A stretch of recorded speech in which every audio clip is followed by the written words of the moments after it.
Hello Internet, I am the hero of Julios, once again with another One Piece chapter summary. This week's chapter is chapter 1083, The Truth of That Day. And, it's not a super exciting chapter. There are some really cool things that happen in it, but this chapter is obviously a lob of the ball for Oda to spike down on us later. So let's get into it by talking about the art first of all. It's another fan submission of Doflamingo being nice to a helpless baby chick by turning his feather boa into a nest for the baby that fell out of its nest. So it's kind of nice to see Doflamingo being a nice guy. I'm obviously that's not the real personality of him. He'd probably step on the bird if we're being honest, but it's nice to see bad characters doing nice things. Aside from that, though, that's really all that's there for that. So let's get into the actual chapter itself. We start right where we left off in the last chapter, with Sabo talking to Dragon and Ivankov, telling them that he has accomplished 3 tasks, all the tasks he set out to do. Task number 1. They had destroyed the symbol of the Celestial Dragons, a big golden hoof, which symbolizes their declaration of war, which means this is the second time a sibling of Luffy, Ace, and Sabo has declared war on the world government. This is akin to Luffy destroying the flag. But that's only one of 3 goals. Goal number 2, free as many slaves as possible, but most importantly, free Kuma, which was accomplished and then immediately bounced right back to Mary Joie. Not really sure why. They think that I believe there's a thought that maybe it's a failsafe that kind of forces him to go back, but I'm not exactly sure myself. Maybe we'll get some true information once we go into Bonnie with the Kuma flashback and all that. The third and final task, which I didn't even think about, was getting rid of the food reserve. Combine that with a bunch of countries, 12 countries, starting uprisings around the world, 8 of which were successful, and those 8 countries no longer give heavenly tribute to the Celestial Dragons. And according to Ivankov, they're having food supplies and other supplies being cut off, and suddenly the high-up fortress that is Mary Joie is now a prison, where there is no food, there is no money. And let's see how long they last with that. Anyone will tell you, if you want to win a war, cutting off the food supply is the first way to do it. Dragon raises a point that this might stir up the movement of the Royal Knights, a group of, the Holy Knights. Royal Knights are Digimon. The Holy Knights are a group that I assume are the top of the top. Like, we assume we have the Celestial Dragons, yes, and then we have the Gorosei above them, and then we have CP0, who's like the highest authority of the Cipher Pole that protect the Celestial Dragons. But apparently, there is one last group we didn't know about, and they're called the Holy Knights. Judging by the silhouette, one of them does in fact look like Shanks. I did see some comments when I was reading, people saying that, oh, it might be Shanks, it could be Shanks. I kind of hope it isn't, but if it is Shanks, I hope his entire crew are the Holy Knights, because one, yeah, that would explain why Shanks can just come and go from Mary Joie as he pleases, but I'd rather these be new characters. Shanks already has enough crazy things about him going on, being like Roger's adopted son, a cabin boy of the Roger Pirates. He's he's an emperor all in his own class. His conqueror's hockey can shoot across islands. His daughter's a famous pop singer. Like, there's a ton of things already about Shanks. Do we really need to add Holy Knight to the list of things? If it turns out Shanks has a brother or something, or perhaps just, like I said, a brand new set of characters, I would rather that. It's Oda, so even if it does turn out Shanks is a Holy Knight, I'm sure I'm going to be okay with it, but for now, I really hope they're just new characters. And I do look forward to meeting them, because they sound like a really strong group. But with this potential enemy on the horizon, we finally begin Sabo's flashback to what actually happened on that day. And it starts off right what Sabo did. The most important was destroying the food reserve. And all the celestial dragons are panicking. They're getting mad. They're saying, like, oh, we need to execute these guys and then execute the guards who are supposed to stop them because those guys aren't doing their job. Because when celestial dragons don't like something, the very first thing they do is just kill it. They just don't. They don't want to punish. They don't want to think. They just want to. It's gone. That was their punishment. They failed us because every knight should have a perfect record. Regardless, there is chaos everywhere. We see Karasu, who we finally learn, his devil fruit is the soot fruit. He has a Logia user who can turn into soot. He just happens to choose to turn that soot into a bunch of crows. It looks really cool, and it does make sense now that like Sabo could stand on top of them because they solidify as like a big ball of soot, and he can fly because soot is very lightweight. This adds up to a lot of things, and now we finally know what it's called.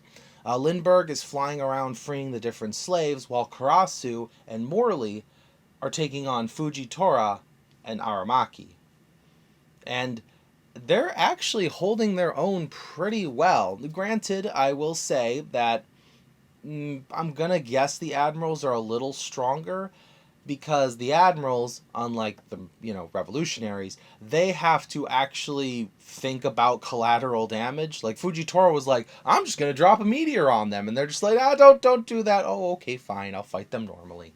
And Aramaki, on the other hand, he's a giant tree man, so he has to go, if he goes all out, he has to destroy the area around him.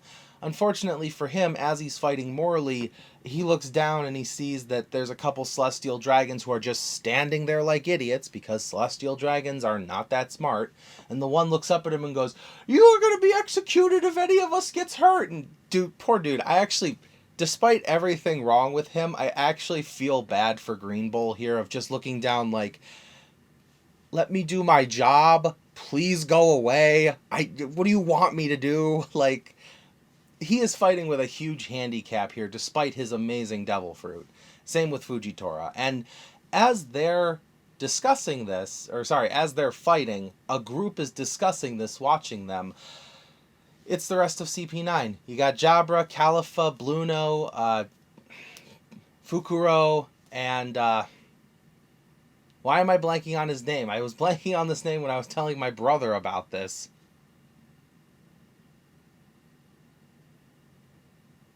No, don't tell me.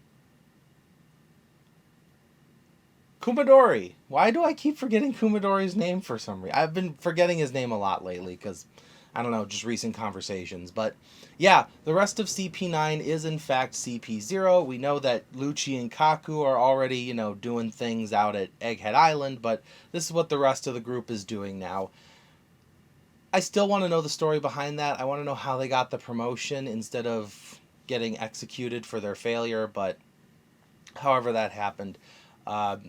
They are currently just kind of standing there as bystanders. They're just watching, and so as the group of them are just watching, Kumadori's sitting there like, yeah, you got to admit, despite the handicap of, not being able to fight, those fight to their full potential. Those commanders are pretty strong guys. They're like, I'm waiting for one of them to pull out a thing of chips as they just watch, because they could be assisting in any way. So as all this fighting and panicking is going down, we're just cutting real quick between all sorts of different things happening. We got Sabo preparing to reclaim Kuma, who is currently being controlled by St. Charlos. St. Charlos is currently on his way to capture Shirahoshi. That's probably what's going to lead to his potential assassination and Mjosgard letting that person go. We got Vivi talking to Lucci. I'll get back to that in a moment. And finally, King Cobra with Chaka and Pell about to enter the room of authority where the 5 elders hang out, and they are told at the door only Cobra can go in. And the two of them are like, we're his like royal right hands, we got to protect him and all that. And he goes, it's okay. It's just a little conversation. You should probably go check on Vivi because, who knows what my little tomboy daughter is going to be up to. And he starts going in. That's pretty much where the chapter ends. I wish I could tell you something huge happened, some big reveal, but aside from the Holy Knights, there's really nothing new, as opposed to, we already knew the admirals fought the revolutionaries. We already knew CP0 had a couple CP9 members. Now we just have confirmation. It's not just Califa and Bluno, it's the whole group. But the only other conversation I want to bring attention to is Vivi and Lucci. Vivi is walking away from Lucci, telling him, whatever, don't need you. I'm going to go talk to Vice Admiral Garp. And Lucci tells her, but I'm supposed to protect you. Vivi turns around, looks at him, and says, oh, you're here to protect me like you protected Shirahoshi, because, that guy walked up to and was like, I want her as a, personal pet. And you were just like, okay, that sounds great. You're not stupid. You know he's going to do that again. So I'm going to go find someone who will actually protect me. And as she's walking away, she's scolding Rob Lucci. One, because I'm pretty sure she's positive he's not allowed to hurt her, so she knows she can sass him. But two, I want to draw attention to the statement, you're not stupid. Now, this is the Viz official translation of the statement. So I'm hoping that this isn't a typo or something, but Vivi tells Lucci he's not stupid. And he doesn't look angry. He doesn't look, upset either, but he's got, neutral expression, but Lucci isn't stupid. And as much as Lucci is a bloodthirsty, I love killing people thing, you'd think he'd be a little tired of working for idiots.